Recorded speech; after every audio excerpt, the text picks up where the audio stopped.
नमस्कार, मी गायत्री घुगे बोडके तुमच्या सर्वांचं स्वागत करते.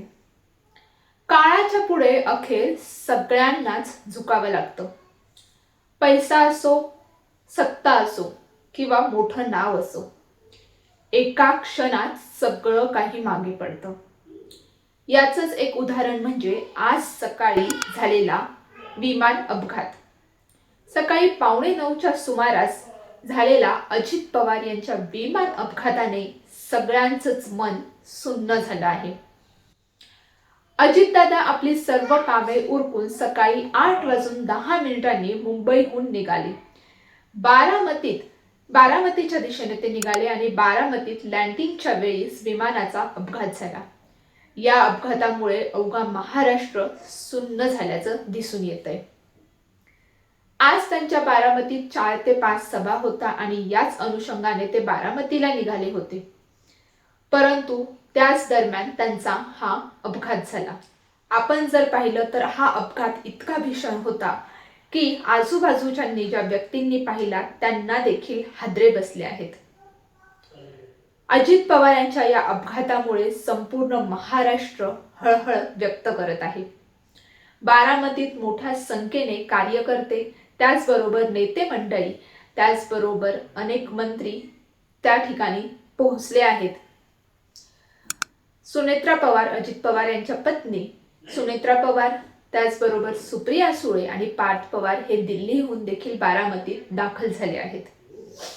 यावेळेस सगळ्यात आधी युगेंद्र पवार आणि रोहित पवार हे तिथे बारामतीत ज्या ठिकाणी अपघात झाला त्यानंतर अजित पवार यांना पुढे ज्या मेडिकल कॉलेजमध्ये नेण्यात आलं तिथे सर्वात आधी पोहोचले आणि आता संपूर्ण पवार कुटुंबीय देखील तिथे उपस्थित आहे.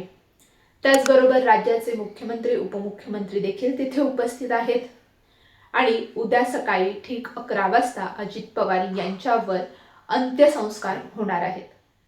एकीकडे अजित पवार यांच्या घटनेने मन अगदी सुन्न झालंय, पण आपण जर पाहिले तर आज ज्याला आपण यशस्वी म्हणतो, ज्याच्याकडे अधिकार आहेत, मान सन्मान आहेत, तोही काळाच्या नियमांपासून सुटलेला नाही. एक अपघात आणि सगळं काही संपलं. क्षणभर आधी जे आयुष्य गजबजलेलं होतं तेच क्षणात फक्त आठवण बनलं. हे आयुष्य ना पद पाहतं, ना पैसा पाहतं, ना ओळख पाहतं. म्हणूनच आयुष्य काय शिकवतं तर आज आहे तो क्षण महत्वाचा आहे. आज जे आपल्या जवळ आहेत म्हणजे आपले आई वडील, सोबती, मित्र, आपली माणसं, त्यांना वेळ द्यायला शिका. त्यांच्याशी मनापासून बोला, त्यांना प्रेम द्या. चुकलं असेल तर माफ करा, पण पुढे जा.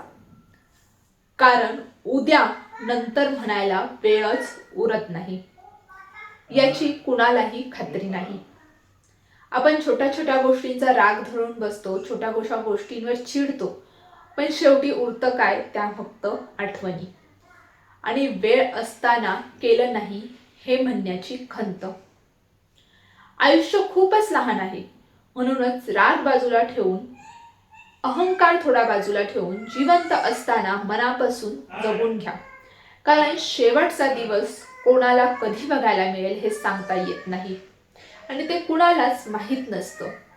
आजचा श्वास हीच आपली खरी संपत्ती आहे. आजपुरतं इतकंच. अजित पवार यांना भावपूर्ण श्रद्धांजली.